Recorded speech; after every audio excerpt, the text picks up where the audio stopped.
Don't wanna be an American idiot.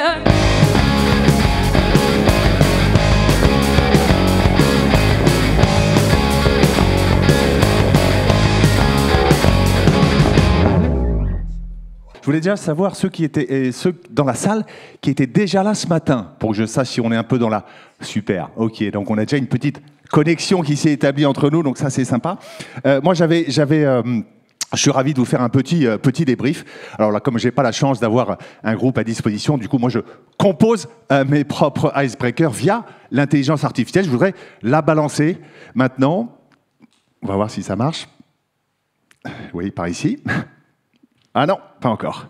Ça marche pas, c'est pas grave. Tout à l'heure, j'ai hacké la présentation précédente avec ma musique. Là, elle ne fonctionne pas. C'est les aléas du direct. C'est pas grave. On enchaîne.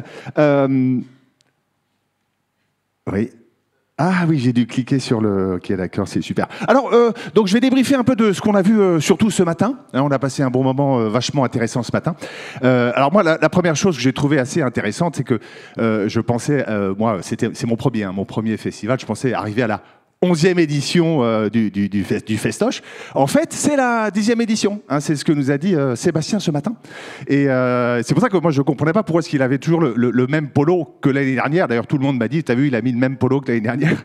Donc, ça avait commencé déjà avec un petit doute sur, je dirais, la tenue vestimentaire de Sébastien. En fait, c'est parce que nous sommes réellement à la 10e édition. Donc voilà, on a gagné une année. C'est toujours sympa de se dire, finalement, si ça continue comme ça, l'année prochaine sera encore la 10e. Ça va nous permettre de prolonger un petit peu nos existences. Alors, ensuite, je ne sais plus si c'est Ronan ou Charles qui a dit, en faisant une petite rétrospective, on était au four et au moulin et on a maintenant professionnalisé les choses. Alors, vous savez, je suis passionné du langage corporate et là, j'ai trouvé ça sympa qu'on soit dans un langage plutôt territoire. Hein. On était au four et au moulin. C'est vrai que, voilà, beaucoup d'autres gens auraient dit, nous étions agiles, hein, nous étions agiles, mais nous sommes professionnalisés. Voilà, ils étaient au four au moulin, j'ai trouvé ça sympa qu'on partage cette petite phrase ensemble. Merci beaucoup. Alors après, on est rentré dans le vif du sujet, on a commencé c'était quand même du high level avec Claude notamment, hein, et avec Cyril ensuite qui nous a rejoints. Donc on a beaucoup parlé de souveraineté, donc c'est parti très très haut. Et puis il y a eu ensuite cette phrase de Claude qui a dit, la souveraineté en 3 mots, c'est le pouvoir du pouvoir. Et donc, ce qui était sur le concept intéressant, mais ce qui était faux, hein, puisqu'il y a 4 mots. Hein, mais voilà, sachant qu'on est sur quelqu'un de correctement neuroné, on s'est dit, bon, voilà, c'est vrai que c'est pouvoir du pouvoir qu'il faut retenir. Mais voilà, il y a 4 mots, Claude, hein, sur le pouvoir du pouvoir. Voilà, je voulais juste corriger ça. J'aime bien, moi, corriger les gens intelligents. Après, ensuite... Claude nous a dit, si je veux relire mes articles dans une revue, je dois les payer. Oui, c'est le problème, vous savez, des publications scientifiques. Hein. C'est-à-dire que voilà, on produit de l'intelligence, on publie ça, et puis après, il faut raquer pour relire ce qu'on a déjà écrit. Et j'ai discuté avec Claude de ça à la pause. Il m'a dit, bien entendu, j'ai gardé les originaux. Ce qu'on a tous pensé à ce moment-là. Je trouvais ça sympa qu'on partage cette petite anecdote ensemble. Ensuite, on a parlé de Louis XIV. La souveraineté, ça ne concerne pas que les organisations. Hein, ça concerne... Alors là, en l'occurrence, Louis XIV, Claude nous a dit, Louis XIV se posait là en tant que souveraineté. Je dirais que c'est vrai qu'en l'occurrence, c'est à la fois une personne et un État. Mais ce qui était intéressant, et c'est vrai que si on regarde un petit peu sa posture physique, on peut savoir si c'est quelqu'un qui en impose un petit peu. Mais ce qui a été intéressant, j'ai trouvé ce matin, c'était que la souveraineté, ça nous concerne tous. Hein, ça concerne également les individus. La souveraineté, ça sous-tend déjà une autonomie stratégique. Et on a tous un peu envie d'avoir une autonomie stratégique dans notre organisation, mais aussi à titre personnel. Hein, donc il faut se questionner, ce que nous a dit Claude, il faut se questionner sur notre souveraineté. Du coup, j'ai repensé, moi, effectivement à Louis XIV, et plutôt que de me questionner, moi, hein, sur ma souveraineté, j'ai préféré me questionner sur quelqu'un qu'on apprécie tous ici, qui s'appelle Sébastien. Voilà, donc je me suis questionné sur Sébastien, sur la souveraineté, donc son autonomie stratégique. Et donc ce qui m'a intéressé, évidemment, c'est d'aller voir un petit peu sur les réseaux ce que je pouvais trouver sur Sébastien. Donc je suis allé sur sa page Facebook, et j'ai vu, ça a commencé plutôt mal. Voilà. Donc Sébastien, visiblement, collectionne les femmes enceintes. Donc voilà, il fait une collection de femmes enceintes. Tout ça est public, hein, vous pouvez y aller. Nous ne sommes pas amis sur Facebook, donc tout ça, les Américains sont au courant. Hein, tout le monde est au courant. Voilà, tout ça a déjà été mâché par les IA. Voilà, donc une collection de femmes enceintes, mais d'ailleurs qui se portent très bien, visiblement. J'ai retrouvé aussi des photos d'enfants. Alors là, j'ai trouvé que en termes voilà, d'autonomie stratégique, Sébastien, tu faisais bien les choses, parce qu'on ne reconnaît pas tes enfants. Je ne sais même pas si ce sont tes enfants d'ailleurs. Donc là, à gauche, effectivement, on ne sait pas qui c'est exactement. Et la personne à droite sur la meule de foin, à part peut-être un futur Daft Punk, on ne sait pas trop qui c'est non plus. Donc à ce niveau-là, je te trouvais plutôt stratégiquement autonome. Et puis tu publies aussi sur ta page Facebook des messages politiques. Et ça, je dirais, c'est ta liberté. Et ça ne nous dérange pas. Donc voilà, en termes d'autonomie stratégique, on est entre de bonnes mains. Sébastien a une certaine maturité. Voilà, merci pour ta data. Bah, que vous pouvez tous aller la voir. Alors ensuite, j'ai compris que la data, c'était la modélisation numérique d'une info. Cette modélisation qu'on fait de façon systématique, on n'y fait même plus attention. On a bien distingué la data, l'information et la data. Et Frédéric, d'ailleurs, a appuyé là-dessus. Il a dit qu'en fait, entre une information et une data, il y a des valeurs. Et tout est là. Dans comment est-ce qu'on traduit les informations dans la data. Et ensuite, Claude a dit, la chemise blanche de Frédéric, c'est une information. Donc je me suis évidemment posé la question, Frédéric, si on regarde ta chemise blanche, comment est-ce qu'on traduit ça en termes de data? Donc j'ai balancé mon IA, parce que j'ai une IA qui fait un peu d'analyse comme ça, morphologique. J'ai balancé mon IA et les nouvelles sont bonnes, Frédéric. C'est plutôt une chemise intéressante. C'est ce qu'on appelle une chemise ultra valeureuse. Donc elle dégage de la bienveillance. Pourquoi? Parce que tu es tout en blanc. Donc ça reflète sur les invités. Tu éclaires les invités. Tu es un guide. On te voit bien. Tu es dans l'humilité, la couleur de l'humilité. Et tu es également, c'est bronzage friendly. Donc c'est vrai que ça fait plutôt ressortir ton teint. Donc voilà, donc c'était c'était juste pour te donner un peu de data sur ta chemise. Alors ensuite, toujours Claude, comment est-ce que nous décidons des outils? Il faut prendre le système de mail Proton, il faut réfléchir aux outils mail qu'on utilise. Moi, je suis sur Google Mail, autant vous dire que les Américains sont au courant, ils savent tout ce que je fais. Et moi, j'ai découvert Proton, je ne savais pas ce que c'était que Proton, et je me suis juste posé la question, est-ce que dans Proton, on peut interdire les reply all? Voilà. Et voilà, c'était pour vous faire réagir là-dessus. J'ai trouvé ça sympa. Voilà, on enchaîne. Il y a ensuite Nicolas Baudin de Label for IA qui est venu. Donc, Nicolas Baudin, moi, je m'intéresse beaucoup au langage. Je me suis dit, est-ce qu'il va partir un peu dans l'anglicisme? Parce qu'on est un peu chez un éditeur de soft, etc.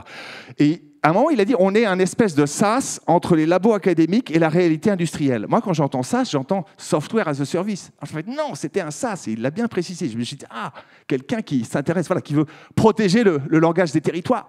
Puis juste après, il a dit, donc c'est vraiment win-win. Donc voilà, donc là, bon, j'étais un peu déçu. Voilà. Enfin, bon, j'ai compris ce qu'il voulait dire, mais voilà. Après, il nous a dit, sur la détection live, oui, alors pardon, il manque un mot, on est sur la détection live, sur la visioconférence, pour savoir si la personne en face de vous est la bonne personne. Donc, c'est-à-dire que parfois, on peut être dans une visio et en fait, c'est un fake en face. Et ce n'est pas la bonne personne, mais on ne le sait pas. Et moi, j'ai pensé à toutes les fois, et ça a dû vous arriver aussi, où on est dans une visio avec quelqu'un en face, on sait que c'est la bonne personne, mais on se dit que ce n'est pas la bonne personne quand même. Vous voyez ce que je veux dire? Bon, là, c'était pour partager ce petit insight. Bon, c'est tout chaud, c'est un débrief. Vous savez, chez moi, feedback is a rire. Donc, quand ça rigole pas, c'est normal. J'enregistre, c'est une data, je le dirai plus. Mais pour l'instant, ça se passe plutôt bien. Alors, j'ai trouvé que ça, c'était une campagne de recrutement assez intéressante, toujours pour cette start-up. Mais je me suis dit, c'est quand même une campagne de recrutement qui fait peur aux gens. On est quand même sur l'oncle Sam robotisé, donc je pense qu'en termes de peur, on agrège pas mal de choses, les Américains, les robots. Et donc je me suis dit, là, j'ai dépassé un peu mon rôle d'anthropologue, je suis un ancien marketeur, je me suis dit, je voudrais peut-être qu'on leur propose quelque chose de plus local, de quelque chose plus proche des territoires. Et je dirais, le We Need You passerait mieux comme ça. Et je dirais, même, on peut aller plus loin. On peut, pourquoi pas, traduire le We Need You en breton.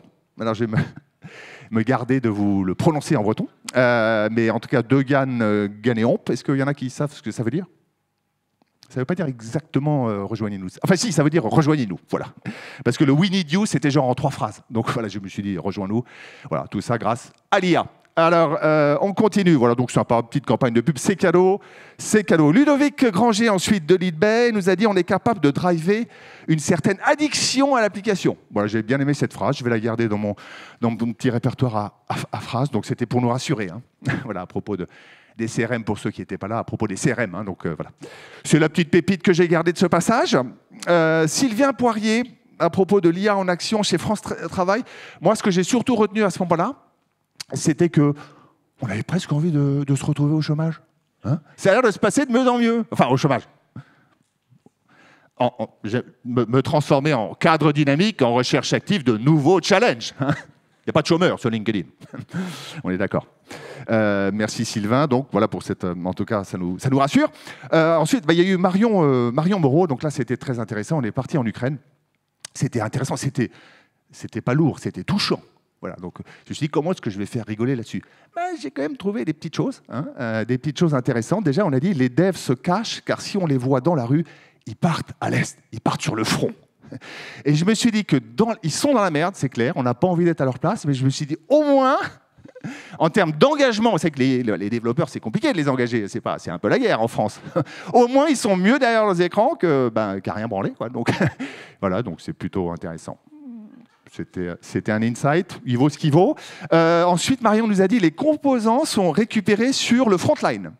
Et là, je me suis dit, c'est la première fois, je crois que c'est la première fois que j'entends le mot frontline, mais qui veut vraiment dire frontline. En première ligne, vous avez compris. Voilà, c'était sympa. Voilà, c'est le mot de la fin pour Marion. C'est vraiment une société horizontalisée. Donc ça, c'était tout à fait intéressant.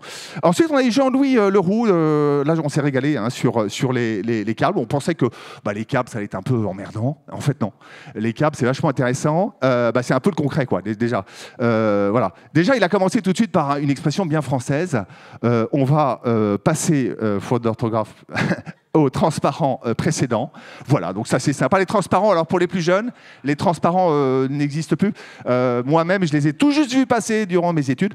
Avant, il n'y avait pas de projecteur, c'était des petits transparents en plastique. Voilà, donc c'était pas écologique, mais pour le coup, il y en avait moins, parce que c'était vraiment très chiant à faire. Voilà, donc là, on était vraiment, on était bien. On a appris après que la France avait un gros hub, donc on est un méga hub. Et ce qu'il faut quand même retenir, c'est que la plupart de la data ne passe pas par les nuages, contrairement au langage courant. Tout passe sous la mer. Je crois que c'est 98% de la data. Et finalement, dans assez peu de tuyaux. Il y en a une quarantaine en tout, je crois.